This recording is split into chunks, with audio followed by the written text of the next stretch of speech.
ഡൽഹി സ്ഫോടന കേസുമായി ബന്ധപ്പെട്ട അന്വേഷണം പുരോഗമിക്കുമ്പോൾ മറ്റു ചില പ്രധാന വിവരങ്ങൾ പുറത്തുവരുന്നു. പ്രതികൾ രഹസ്യ സ്വഭാവമുള്ള മാപ്പുകളും ആക്രമണ പദ്ധതികളുടെ വിശദാംശങ്ങളും പങ്കുവച്ചത് ഒരു സ്വിസ് ആപ്ലിക്കേഷൻ ഉപയോഗിച്ചാണ് എന്നതാണ് ഇപ്പോൾ പുറത്തുവരുന്ന ഒരു വിവരം. സ്ഫോടനം നടത്തേണ്ട ലക്ഷ്യസ്ഥാനങ്ങളുടെ കൃത്യമായ ഭൂപടം, ആക്രമണ രീതികൾ, ബോംബ് നിർമ്മാണത്തിനുള്ള നിർദ്ദേശങ്ങൾ, സാമ്പത്തിക ഇടപാടുകൾ തുടങ്ങിയ വളരെ പ്രധാനപ്പെട്ട ഈ വിവരങ്ങളെല്ലാം തന്നെ ഈ രഹസ്യ പ്ലാറ്റ്ഫോം, അതായത് സ്വിസ് ആപ്ലിക്കേഷൻ വഴിയാണ് കൈമാറ്റം ചെയ്യപ്പെട്ടത് എന്നതാണ് അന്വേഷണ സംഘത്തിന് ഇപ്പോൾ കണ്ടെത്താൻ കഴിഞ്ഞതായി പുറത്തുവരുന്ന വിവരം. സംഭവവുമായി ബന്ധപ്പെട്ട അറസ്റ്റിലായ പ്രതികളെ ചോദ്യം ചെയ്തതിൽ നിന്നാണ് ഈ രഹസ്യ ആപ്ലിക്കേഷൻ, സ്വിസ് ആപ്ലിക്കേഷന്റെ വിശദാംശങ്ങൾ അന്വേഷണ സംഘത്തിന് ലഭിച്ചത്. ഈ വിവരങ്ങൾ നമുക്ക് നൽകുന്നത് അജീഷ് ജയകുമാർ, ഞങ്ങളുടെ പ്രതിനിധിയാണ്. അജീഷ്, ഈ സ്വിസ് ആപ്ലിക്കേഷൻ വഴിയാണ് ഈ തീവ്രവാദ ആക്രമണത്തിന് വേണ്ടിയുള്ള എല്ലാ പദ്ധതികളും അതിന്റെ ആശയവിനിമയം പൂർണ്ണമായും നടത്തിയത് എന്നാണ് അന്വേഷണ സംഘത്തിന് മനസ്സിലാക്കാൻ കഴിഞ്ഞത്. ഈ ചോദ്യം ചെയ്യലിൽ നിന്ന് അന്വേഷണ സംഘത്തിന് സമാഹരിക്കാൻ കഴിഞ്ഞ വിവരങ്ങൾ, മറ്റ് വിശദാംശങ്ങൾ എന്തൊക്കെയാണ്?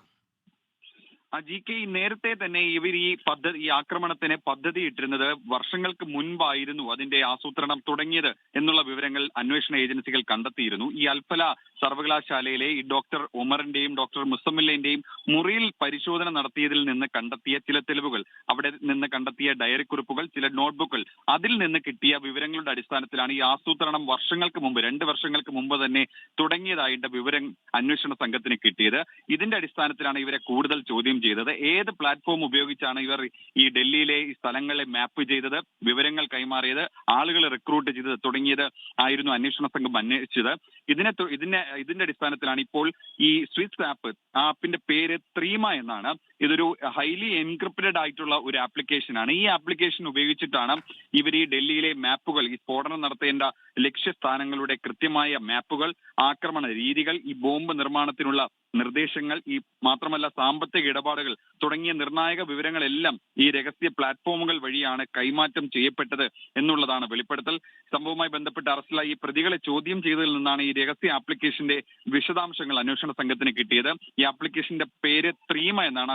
ഇന്ത്യയിൽ അധികം കേട്ടിട്ടില്ലാത്ത ഒരു യൂറോപ്പ് ബേസ്ഡ് ആയിട്ടുള്ള ഒരു ആപ്ലിക്കേഷനാണ്. അത് ഹൈലി എൻക്രിപ്റ്റഡ് ആയിട്ടുള്ള ആപ്ലിക്കേഷനാണ്. ഒരു മൂന്നാമത്തെ കക്ഷിക്ക് ഇതിന്റെ വിവരങ്ങൾ ചോർത്തുക എന്നുള്ളത് പെട്ടെന്ന് സാധിക്കുന്ന ഒരു കാര്യമല്ല. അതുകൊണ്ടാണ് അവർ ഈ ആപ്ലിക്കേഷൻ. ശരി അജീഷ് ജയകുമാർ നമ്മളോട് പറയുന്നത് ത്രീമ എന്ന ഒരു സ്വിസ് ആപ്ലിക്കേഷൻ വഴിയാണ് സ്ഫോടനം നടത്താൻ വേണ്ടിയുള്ള ലക്ഷ്യങ്ങൾ അടയാളപ്പെടുത്തിയത് അടക്കമുള്ള മുഴുവൻ ആശയവിനിമയവും നടത്തിയത് സ്വിസ് ആപ്ലിക്കേഷനായ ത്രീമ വഴിയാണ്.